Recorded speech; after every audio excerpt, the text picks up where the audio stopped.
actually said, okay, there's $30 trillion of assets that right now are prohibited from investing in Bitcoin, right?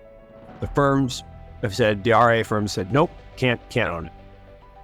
When there's a BlackRock ETF, they're going to have to let people own it. They're going to have to let their customers buy it. So let's say it's a 0.1% allocation. That's $30 billion. Well, but Mark, 30 billion on 500 billion isn't that much.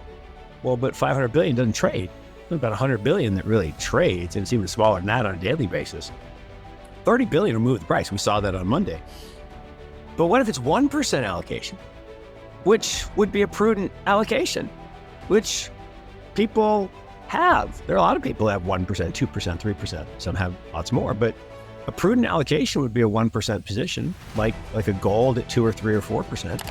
So that's 300 billion on a $500 billion asset. And that ain't priced in. That is, I'm on the record, that is not priced in. The reality is the reaction to that news, totally legit. I mean, in the sense of, yeah, when this is approved, there's going to be increased demand. And it's not if, it's when. So when this is approved, there's going to be increased demand, a lot of increased demand, and prices are going to rise. And yet here we are on Friday, recording this on Friday, and prices back up a little higher than where it was. So people have been saying, you know what, it's coming. And I think that's interesting. Yeah, this is a perennial question within crypto. Is this priced in or is it not priced in? And one thing that I think people consistently get wrong in this space is in TradFi, when you ask, is it priced in? The answer is almost always yes. It's almost always priced in. In crypto, it is almost always no as a heuristic. People argue about this. Just prediction, a couple months from now, people are going to start arguing about whether or not the halving is priced in, and it won't be. No, it's a great observation, and it goes to maturity of markets, right? Right. In the 20s, in the 1920s, in the roaring 20s, stuff was not priced into equities. There was lots of manipulation. There was lots of scams. There was lots of big movements on little things, and then that changed a little bit, and then by the 70s and 80s, there were still things that weren't priced in the sense that you had message boards. I love message boards, and the whole famous thing of Michael Saylor's MicroStrategy was totally manipulated, right? From $3 to $330 back to $3, all by these message boards. I mean, he got fined, people got fined. I think some kid might have gone to jail. I can't remember.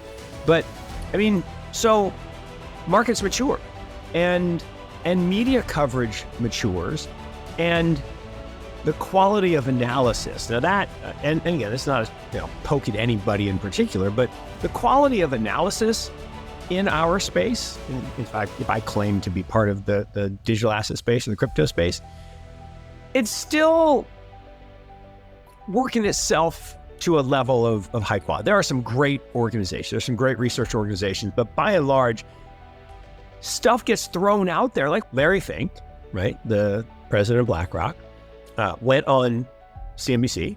I guess some people don't call CNBC real TV, but I think it's real TV. And in the afternoon on Monday, and basically said, rumor, not fact. We haven't been approved. We're still making. In fact, 2 days later, it was reported that they had made the comments back to the SEC, because October 17th, Tuesday, was the day on which either it had to be approved or they had to say, hey, you have to give us more, and there's another 90 days. So that clearly happened. But Larry came on TV and said, amongst other things, well, really, things are pretty tough out there, and people are afraid. And so there's a flight to quality in treasuries, gold, and crypto, which Bitcoin, crypto, people get mad but Bitcoin is a cryptocurrency. I mean, it just is. But and there's he means Bitcoin, not crypto. Whatever. Yes, his application is for Bitcoin. Maybe he's not allowed to say the word Bitcoin because he's in the I don't know. I don't think he really doesn't understand. He's a pretty smart guy. But it is demand for other cryptocurrencies as well. But bottom line is, Bitcoin is the safe haven. Other things are you can argue whether other things are good, bad, or indifferent, but Bitcoin is digital gold. I had this amazing experience 2 nights ago where I went down to Charlotte, and it was me, Guy Swan, a banker from Fifth Third, and my new cat loves Bitcoin too. My new cat loves Bitcoin, but and a Fed governor. So we had a governor from the Richmond Fed who agreed to debate us on the future of money. I mean, bravo to him. I was like, wow, that is very cool. And we had a great discussion of the future of money. And the reality is that, we all kind of we probably already reached a conclusion, but I think that the body of work, especially from Guy Swan, who is really good. I mean, he's really good on the history and why sound money is so vital. That's Bitcoin. Bitcoin is better money. It just is. So that is to the point of real interest rates likely peaking. And we've seen lots of evidence of that, right? Stocks are actually down since August. And the only thing that's a little fly in that ointment, it started last week. We said that bonds had a nice rally, and they gave most of that back this week because people got freaked out again by some of the economic numbers, which continue to come in hot. I know. I mean, hot. Like the GDP now for the Atlanta Fed, we should talk for about Q3 is 5%. There's this conundrum, right, where things look pretty good from an economic perspective. If you look at the economic data, we had 2% growth. Now they're saying we're going to have 5% growth. Now the retail sales thing, part of that was oil prices went back up and gas prices went back up, and a big chunk is gasoline. Okay, fine. That's not going to play well for the next election, by the way. If oil prices are over 100 and gasoline prices get back to $4 at the pump. So expect. So what has happened is we're returning through technology, I believe, to our genetic roots, right? We were nomadic people. We didn't stay in one place. People moved around and they went where the harvest was good or where the weather was good or where there were other people to collaborate with. And technology has enabled that, right? You don't have to pick up and move to San Francisco to work for a company if you have talent. They'll let you work from North Carolina or New Jersey or wherever. And so because of this enabling factor of technology, this idea that home ownership should be your primary asset has faded. So what I think we should really show is the combination of home ownership and equity and or crypto ownership. Because my belief is that the average millennial actually has a much bigger investing account than I ever did when I was young, because I bought a home when I was 33 and I didn't have any money left to do anything else. And so those are the assets of accumulation. And particularly if you have something like Bitcoin, which is deflationary, which is, it resists the devaluation of the currency. Larry Fink even told you to buy some because of that.